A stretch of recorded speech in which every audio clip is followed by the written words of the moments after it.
Hello friends, Gujarati રસોડુમાં તમારું સ્વાગત છે અને હું છું પલક. આપણે આ રસોડે અવનવી વાનગીઓ શીખતા હોઈએ છીએ, ત્યારે આજે આપણી સાથે છે ડિમ્પલબેન ગણાત્રા, જે આપણને બહુ જ સરસ સ્વીટ શીખવાડવાના છે. આવો એમને બોલાવી લઈએ. કેમ છો ડિમ્પલબેન? બસ એકદમ મજામાં. તમે કેમ છો? એકદમ મજામાં. અને આજે તમે અમારા દર્શકો માટે કઈ રેસીપી લઈને આવ્યા છો? આજે હું લાવી છું ખજૂર સિંગ પાક. એટલે મસ્ત સ્વીટ બનવાની છે. અને સિંગ અને ખજૂરનું મિક્સર કરીને બે લેયર્સ, બે નીચે લેયર સિંગનું લેયર, ઉપર ખજૂરનું લેયર, ડબલ લેયર. અને સરસ મજાનો ખજૂર સિંગ પાક બનવાનો છે. તો ખજૂર સિંગ પાક બનાવવા માટે કયા કયા ઇન્ગ્રેડિયન્ટ્સ જોઈશે? ચાલો જોઈએ.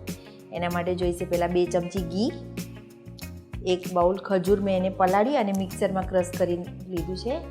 આ જે ડ્રાય ફ્રૂટ છે, કાજુ અને બદામનું પાવડર છે. આ શેકેલા સિંગદાણા છે, એને બી મેં ક્રશ કરી લીધા છે મિક્સરમાં. અને આ છે ગોળ, સમારીને ઝીણું સમારેલું ગોળ. બહુ જ ઓછી રેસીપી, બહુ જ ઓછી વસ્તુમાં સરસ રેસીપી બની જશે અને એકદમ હેલ્ધી બી હા, બનશે. હેલ્ધી બી બનશે. તો ખજૂર સિંગ પાક બનાવવાના આપણે ઇન્ગ્રેડિયન્ટ્સ જોઈ લીધા. હવે બનાવવાની શરૂઆત કરી દઈએ. આપણે હવે ગેસ ઓન કરી લઈએ. હવે એમાં નાખશું આપણે 1 ચમચી ઘી નાખશું.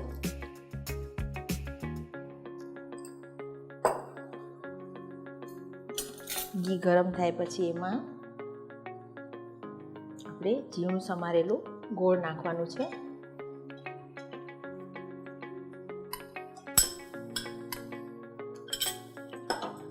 ગોળને એકદમ ધીમા તાપે ચલાવતા રહેવાનું છે. એટલે ગોળ ઘીનો પાયો બનાવવાનો છે. ગોળ ઘીનો પાયો કરવાનો છે આપણે. ગોળ છે, શીંગ છે, ખજૂર છે, એટલે એકદમ હેલ્ધી રેસીપી બનવાની છે. એકદમ હેલ્ધી રેસીપી છે. આમાં આપણે કયો ગોળ લીધો છે? આપણે આમાં દેશી ગોળ લીધો છે. જોઈ શકો છો, ગોળ એકદમ મેલ્ટ થઈને પાયો થઈ ગયો છે આપણે તૈયાર. હવે આપણે એમાં આપણે જે સિંગનો પાવડર કરેલો હતો ને એ એડ કરી દઈશું.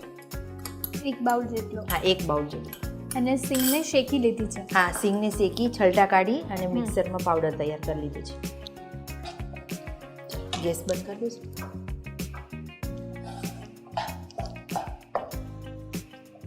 આપણે સિંગની ચીકી બનતી હોય અને ખજૂરમાંથી આપણે ખજૂર રોલ ને એવું બધું બનતું હોય, પણ બંનેનું આવું રીતે સરસ કોમ્બિનેશન બને અને એ પણ એક હેલ્ધી વર્ઝન. હેલ્ધી. પેન છૂટું થઈ ગયું ને પેન પર છૂટું. હવે આપણે એક થાળી પર ઘી લગાવી, ગ્રીસ કરેલી થાળી પર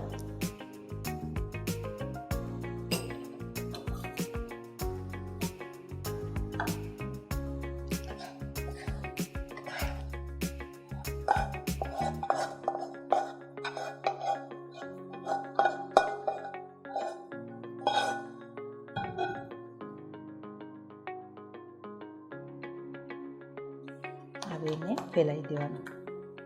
થોડું થીક લેયર રાખીએ છે ને. પીસ પાડવાના છે આપણે.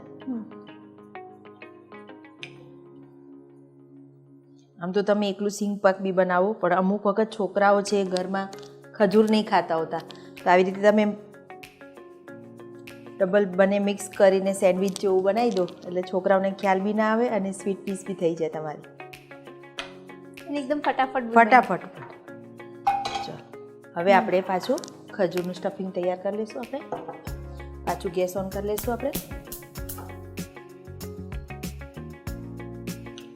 પાછી 1 ચમચી આપણે ઘી નાખીશું એમાં.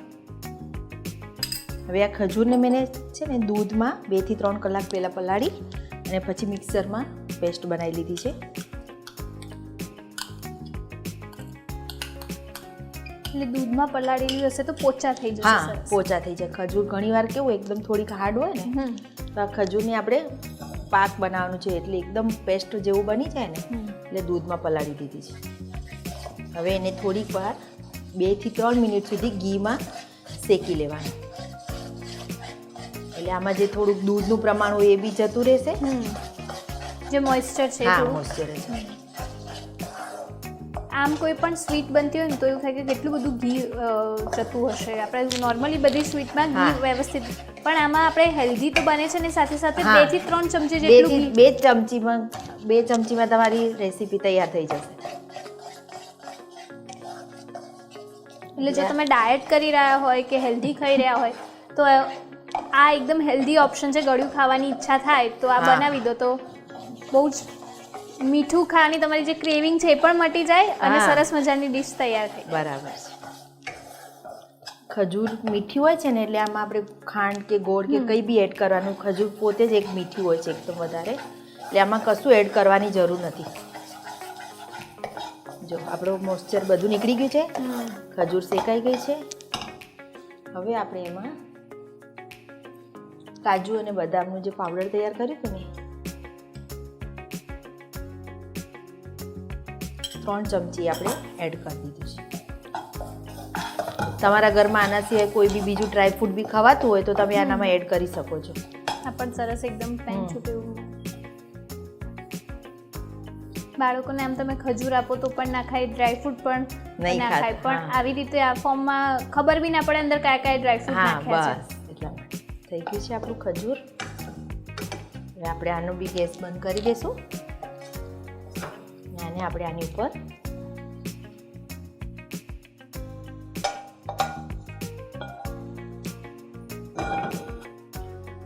એની ઉપર સરસ એક થીક લેયર કરી દો. જો થઈ ગયું એક સરખું બંને. હવે આને 2 થી 3 કલાક એકદમ ઠંડુ પડવા દેવાનું છે તો જ આના પીસ પડશે, કેમ કે આ સિંગ પાક બી ઠંડુ થઈ જાય અને આ ખજૂર બી એકદમ સેટ થઈ જાય. બને 2 થી 3 કલાક માટે એને ઠંડુ કરીને પછી એના પીસ પાડવાના છે.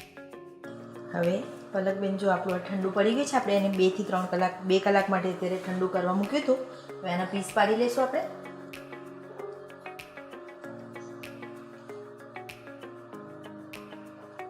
અને કેટલા દિવસ સુધી આપણે સ્ટોર કરી શકીએ છીએ? આ 1 અઠવાડિયા સુધી તમે સ્ટોર કરી શકો. જો પ્રોપર ઠંડુ નહીં થયું હોય તો બે જે લેયર છે અલગ થઈ જશે અને આવા એકદમ બરાબર પીસ નહીં પડે.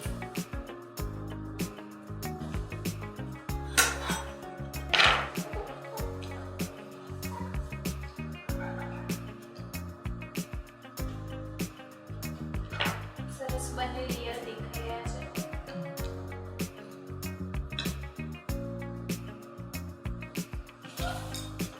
તૈયાર છે આપણું ખજૂર સિંગ પાક.